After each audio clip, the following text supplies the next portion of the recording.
Hi అండి, అందరికీ good morning. ఈరోజైతే నేను దోశలకి చట్నీ చేయాలనుకుంటున్నాను. ఈ చట్నీ ఏంటంటే ఎండుమిర్చి అయితే ఆయిల్లో ఫ్రై చేశాను. చిన్న ఆనియన్స్, ఎల్లిపాయలు, ఆనియన్స్, ఎండుమిర్చి ఫ్రై చేసేసి అందులో కొంచెం సాల్ట్, జీలకర్ర అవి వేసి అయితే మిక్స్ చేద్దామని చేశాను. అందులో కొంచెం చింతపండు కూడా వేసానండి.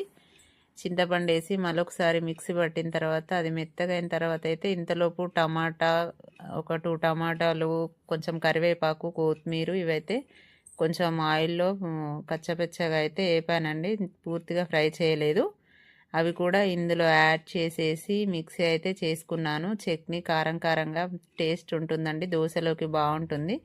అదే ప్యాన్లో కొంచెం ఆయిల్ వేసి జీలకర్ర, కరివేపాకు, కొంచెం పసుపు యాడ్ చేసేసి ఈ చట్నీ అయితే అందులో వేయాలండి. కొంచెం పచ్చివాసన పోయే విధంగా వేయాలి. అవి ఎందుకంటే